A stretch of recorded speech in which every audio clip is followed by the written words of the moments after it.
Bienvenidos a El Mundo Ahora de France 24 en español. Les saluda Luis Méndez Urich y estaré con ustedes para ofrecerles detalles de lo que ha sido noticia en el mundo durante las últimas horas. A continuación, nuestros titulares. Venezuela califica como una amenaza colonialista la advertencia que lanzara Donald Trump sobre considerar el espacio aéreo del país caribeño totalmente cerrado. Para Caracas, las palabras del republicano representan una agresión ilegal e injustificada. Tenemos reporte. Cuenta regresiva para las elecciones presidenciales en Honduras. Este domingo se celebrarán los comicios que definirán quién será el sucesor de Xiomara Castro, un proceso electoral enmarcado por denuncias cruzadas sobre presunto fraude electoral. Empeora la situación en el sudeste asiático por las riadas en medio de una fuerte temporada de monzón. En Indonesia, las autoridades reportan ya más de 300 muertos. Tailandia cuenta al menos 162 y la cifra supera también los 100 decesos en Sri Lanka por el ciclón Ditwa.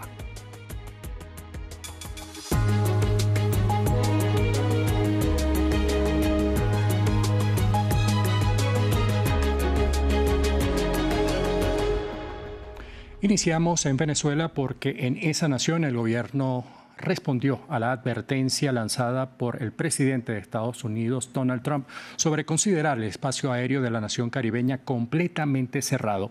Esto en el marco de su lucha contra el narcotráfico. La administración de Nicolás Maduro calificó las palabras de Donald Trump como una amenaza colonialista. Para ampliar más, veamos el siguiente reporte de nuestra corresponsal en Caracas, Daniela Zambrano.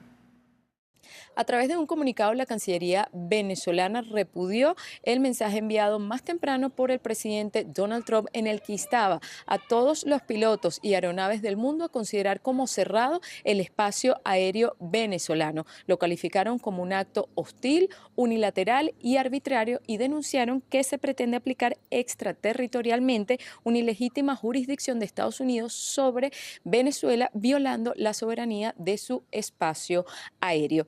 Denunciaron además que con esta acción se suspenden unilateralmente por parte de Estados Unidos los vuelos de repatriación de migrantes venezolanos que se venían haciendo con regularidad pese a la advertencia de la Administración Federal de Aviación de Estados Unidos sobre el riesgo de viajar hacia Venezuela. El último vuelo, de hecho, llegó este viernes. Al respecto también se pronunció el canciller de Cuba, Bruno Rodríguez, respaldando a la administración de Nicolás Maduro y denunciando una persistente interferencia electromagnética sobre el espacio aéreo de Venezuela debido al despliegue militar que mantiene Estados Unidos en el Caribe.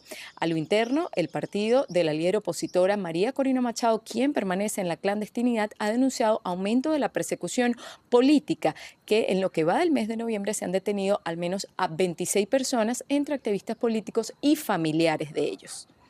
Honduras se alista para celebrar elecciones generales este domingo 30 de noviembre. El proceso se prevé llevar a cabo bajo un clima de tensión, dadas las acusaciones cruzadas entre el oficialismo y la oposición de cometerse un posible fraude electoral.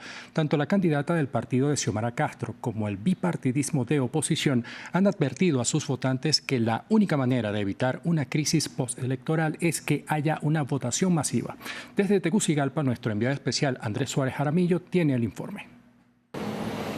A tan solo horas de que abran las urnas, aquí en Honduras reina la incertidumbre sobre cuál de los tres candidatos que empatan en las encuestas sucederá a Xiomara Castro en la presidencia, si la oficialista Rixi Moncada y su partido Libertad y Refundación, o la oposición de Narrias Fura y su partido Nacional, o bien la de Salvador Narrala y su partido Liberal. Un proceso electoral empañado por acusaciones de fraude.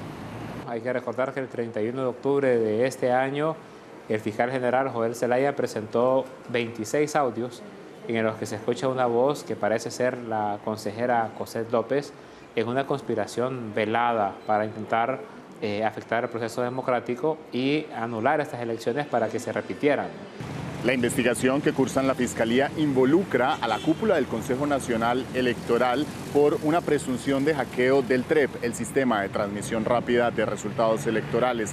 De manera que la candidata Rixi Moncada lo ha calificado de bipartidismo golpista y ha alertado a su militancia a desconocer los resultados preliminares. Conociendo a Libertad y Refundación, va a querer incendiar el país. se ha caracterizado por ser un partido violento, por utilizar las calles para quemar y destruir, y no nos extrañaría que esta fuera la conducta, porque ya lo traen en el ADN. Libertad y Refundación es incendiario. Nosotros estamos llamando a la paz, sabemos que la gente va a votar masivamente por el Partido Liberal, por Salvador Narrala, y pues antes de aceptar cualquier resultado tenemos que cotejar todas esas actas, porque sí estamos confiando que el proceso no vaya a ser manchado. Sin segunda vuelta presidencial en Honduras, el resultado de este domingo es crucial. Por lo mismo, están llamados más de 6,3 millones de hondureños a ejercer el voto en uno de los países más pobres y violentos del continente. Al menos 3 personas murieron y decenas resultaron heridas tras los ataques rusos llevados a cabo durante la noche del viernes y la madrugada del sábado contra Kiev y su región, mientras cientos de miles siguen sin electricidad. Al mismo tiempo, y según el presidente Volodymyr Zelensky, una delegación ucraniana viajó a Estados Unidos para discutir el plan de paz estadounidense. Esto en medio de la dimisión del jefe de su administración tras una investigación por corrupción en el sector energético. Los detalles en el siguiente informe de Amal Benotman. Explosiones y, de inmediato, la activación de los sistemas de defensa aérea. Durante la noche, Rusia volvió a atacar Kiev y sus alrededores con drones y misiles. Varias zonas residenciales fueron alcanzadas. Los bomberos intentan apagar los incendios provocados y fueron reportadas miles de viviendas sin electricidad. Residentes desesperados dicen no ver cerca el fin de la guerra. Paz, no creo que vaya a llegar pronto. Con un vecino así, dudo que veamos la paz en un futuro cercano. Esto va de mal en peor, cada día es peor. Esto es puro terrorismo. ¿Cómo describirlo de otra manera? Cuando tú y tus hijos no duermen en toda la noche y prácticamente cada noche es lo mismo. En total, Rusia lanzó 36 misiles y casi 600 drones. Todo esto ocurre mientras una delegación ucraniana viaja a Estados Unidos para discutir el plan de paz propuesto por Trump, que según sus críticos es favorable a Moscú. El secretario del Consejo de Seguridad y Defensa Nacional de Ucrania y jefe de la delegación Rustem Umerov ya está de camino a Estados Unidos junto con su equipo. Hoy presentó un informe y la tarea es clara: avanzar con rapidez y de manera sustantiva en los pasos necesarios para poner fin a la guerra. Los ataques se producen además en un momento diplomático delicado para el presidente ucraniano, en la mira por la dimisión de su colaborador más cercano tras una investigación por corrupción. El Papa León XIV avanza en su visita oficial a Turquía, en la que es ya la tercera jornada de su viaje. En Estambul, el pontífice celebró hoy una misa en la que se esperaba acudieran en torno a 4.000 fieles, un evento que tuvo lugar después de su visita a la Mezquita Azul, en donde no se paró a rezar pese al ofrecimiento del muezzin del templo y de su encuentro con los líderes ortodoxos. El sudeste asiático sigue sufriendo las consecuencias de las inundaciones. En Indonesia, la situación deja un balance que supera los 300 muertos este sábado, al tiempo que decenas de personas siguen desaparecidas. Mientras tanto, en Sri Lanka se enfrenta al ciclón Ditwa, que ya dejó al menos 132 víctimas mortales. Por su parte, en Tailandia, las inundaciones dejan más de 160 muertos en la zona.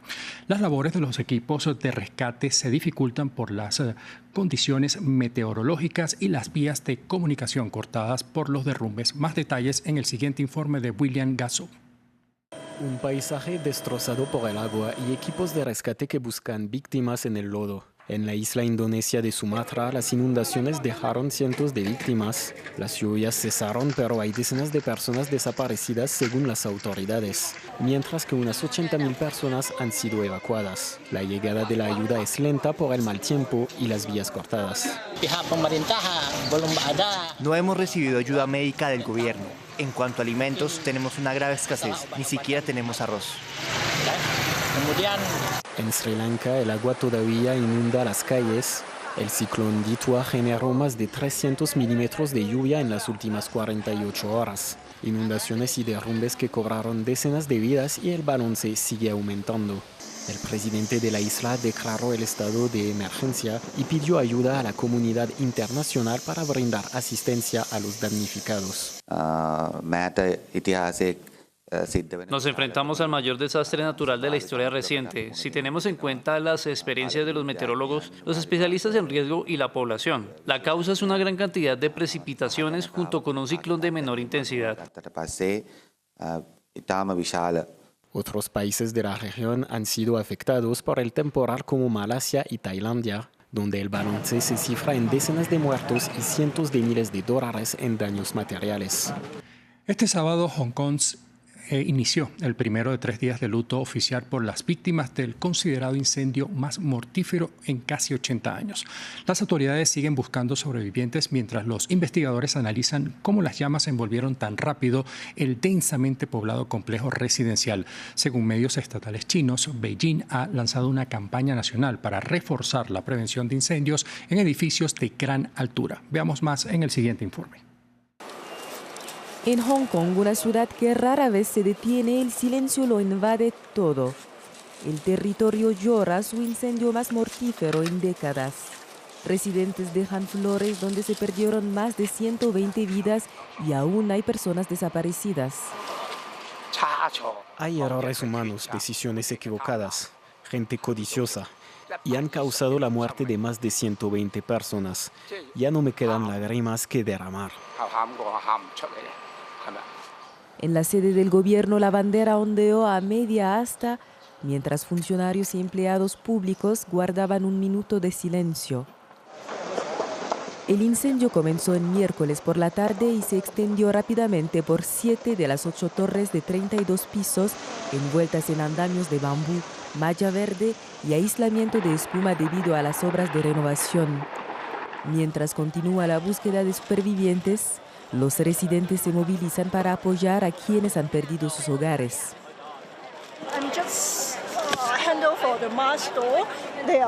Yo me encargo de las mascarillas. Ellos están haciendo algo parecido a las compresas femeninas y tenemos un puesto con comida y otros artículos esenciales. Más que las cosas materiales, creo que lo que necesitan es nuestro apoyo, el apoyo de todos los habitantes de Hong Kong. Con la cifra de víctimas aún en aumento, los equipos forenses ya pueden entrar en los bloques calcinados para recuperar más cuerpos. Las autoridades afirman que las alarmas contra incendios del complejo, donde viven unas 5.000 personas, no funcionaban correctamente. 11 personas han sido detenidas por presunta corrupción y uso de materiales inseguros. El mundo de la aviación sigue pendiente de las repercusiones de los fallos en los modelos A320 de la fabricante Airbus. La empresa europea informó este sábado que algunas de las reparaciones a los 6.000 aviones afectados podrían durar menos de lo esperado. Algunos de los aviones necesitarían solamente una rápida solución de hardware y no un cambio entero, que requeriría mucho más tiempo de reparación. Entre tanto, se informó de retrasos en algunos aeropuertos, aunque con un impacto limitado en el tráfico aéreo mundial.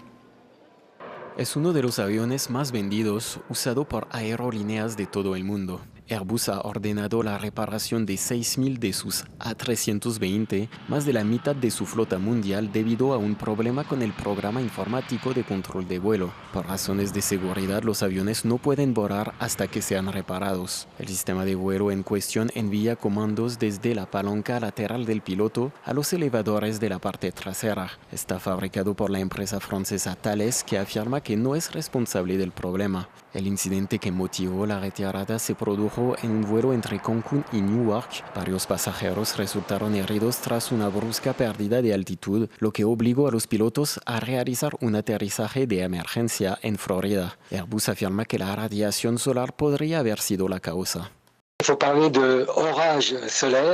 Tenemos que hablar de las tormentas solares, que son partículas emitidas por explosiones en la superficie del Sol que proyectan una nube de partículas y pueden llegar a la Tierra en unas 20 horas. Pero si esto ocurre con una intensidad significativa, puede perturbar los computadores y los controles de vuelo te dan información errónea. Las reparaciones pueden completarse en pocas horas para cada avión, pero las interrupciones variarán dependiendo de la compañía. Pedimos disculpas por cualquier inconveniente y trabajaremos en estrecha colaboración con los operadores, manteniendo la seguridad como nuestra máxima prioridad. El viernes, Air France anunció la cancelación de 35 vuelos, el 5% del total diario de la aerolínea, mientras que American Airlines informó que 209 de sus aviones se vieron afectados. La aerolínea colombiana Avianca indicó que la retirada afectaba a más del 70% de su flota y que suspendería la venta de pasajes para vuelos hasta el 8 de diciembre. Hasta aquí el presente bloque de noticias. Continúen con la programación de France 24 en español.